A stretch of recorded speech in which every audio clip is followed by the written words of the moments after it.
Today, I'm going to show you some overlooked secrets you can use to win more battles. But first of all, I'm giving away an obsidian 6-pack in this video. All you need to do to enter is leave a like, subscribe to the channel, hit that notification bell, and comment down below with your gamer tag attached. Winner drawn in a week from release of this video. Let's get into it.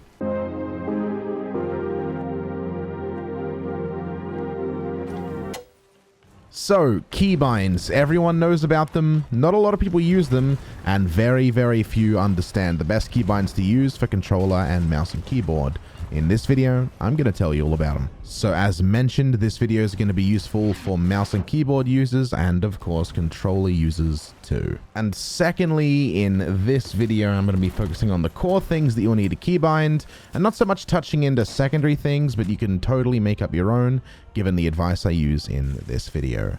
So let's go ahead and get into it. So the key things we're going to be talking about are food, throwables, buckets, and wood. First of all, let's go ahead and talk about food. The reason food makes this list is because the last thing you're going to want under fire is to fumble around and take precious time trying to get food out of your inventory into your hands to consume. So first of all, with a controller, the best thing you can do with food is assign that food grab spot to your right analog stick click. This is for multiple reasons. For one, you're always going to have a finger or a thumb located on your right analog stick. You use it for turning, and you can just click down on it and use it for food. That way, when you're avoiding shots or pulling back from a fight, or maybe even jumping around and dodging, you can pull out your food with relative ease, chomp down on that, and then get back into the fight. The next reason as well is because the last thing you're going to want is to be standing still while you have cannons and shots coming your way. The more you move, the harder you are to hit in theory, meaning if you stand still, you are literally just a sitting duck. If you are on mouse and keyboard, of course, you have more options, a little bit more ability. Assuming you use your F to interact, you can bind it to E, or if you use your E to interact, you can bind it to F. Alternatively, if you do find yourself jumping around to dodge bullets using full 3 degrees of motion, binding it to somewhere like C is really useful.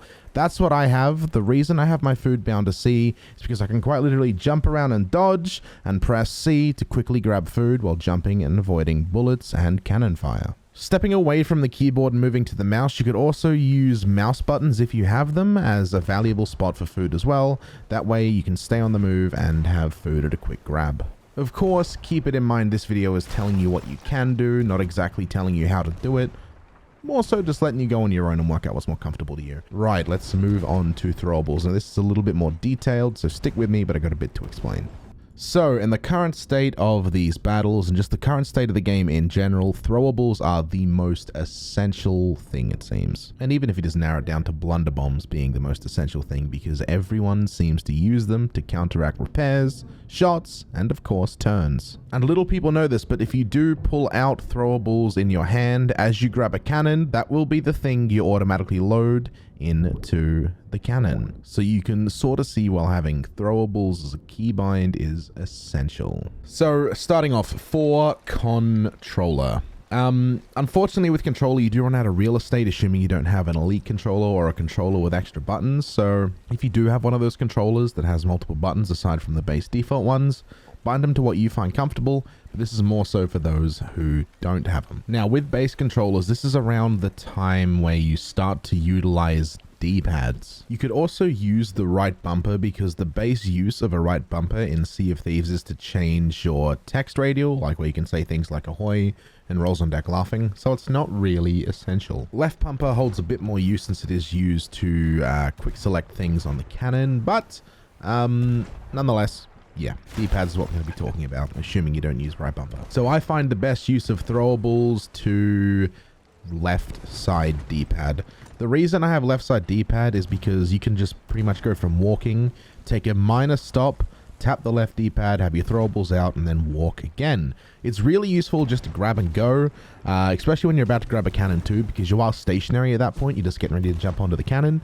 While that little process happens where you grab the animation, you can quickly tap your D-pad and of course pull out a throwable. Again though, if you do have like an elite controller or a controller that does have multiple buttons, you can bind it to one of them too, and of course that would be a lot easier. Moving over to the keyboard though, mine's really weird. I'm going to start off by saying I have my throwables bound to Y, just because my fingers are like in a weird shape when I use the mouse and keyboard, and to slightly move my left pointer finger onto Y is really easy. Of course, it is ultra customizable. The main point I want to make with this one is just bind your throwables to a keybind.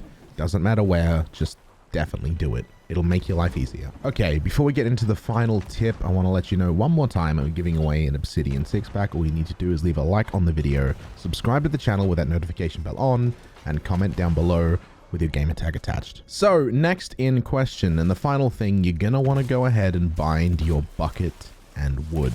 This is probably the most controversial one and the craziest one. For controller, bind it to bottom D-pad for the bucket and top D-pad for the wood. That way it's just really easy to quick grab and you can bail like a pro. Anyone can do it. It's stuff that needs to be done. It's always overlooked, but you'll be surprised when you start using keybinds for buckets and wood, how easy it is to bail a boat, and how much time you actually save overall in a battle. Of course, with an elite controller, you can change that button as well. I just use the D-pad down and up, down for the bucket, up for the wood, so you can easily switch between them and bail at a quick pace. Moving on to mouse and keyboard though. This is where I've got things a little bit interesting, and it takes a bit of getting used to, but I promise you'll thank me after you master it. What you'll want to do is to bind your bucket to your mouse wheel scroll down and your plank to your mouse wheel scroll up. Instantly, you're probably thinking, well, how can I swap my guns? That is the small downside, but you can work around it pretty simply. You could easily use the 1 and 2 button on your keyboard, or of course you could bind it to some mouse buttons if you do have them on your mouse. Nevertheless though, you can find a workaround. Back to the core of the video. The reason I do this is because it amplifies your bucket and repairing ability by tenfold. You'll save countless seconds that will otherwise result in your boat sinking by using this. Pulling your bucket down with a mouse button is simple because you can just grab some water, throw it out, then repair in under a second worth of grabbing. As I have already mentioned though, don't stick to what I do, find what works for you, but just most importantly, make sure you have your wood and your buckets bound to make things a lot easier. With that being said, I've covered everything I want to. Hopefully these tips work. If there is any other keybinds that you guys have that I haven't mentioned, please post them down in the comment section because I'd love to know them. Of course, one last time I'm giving away an obsidian 6-pack. All you need to do to enter in that is leave a like on the video, subscribe to the channel with notifications on, and comment down below. Hopefully you enjoyed the video and you learned something new. If you did, feel free to check me out on Twitch. Link is down in the description. If not, that's okay too. And I'm going to catch you all in the next one. Have a good day, night, evening, afternoon, whatever it is, wherever you are. Stay safe, and I'll see you all in the next video.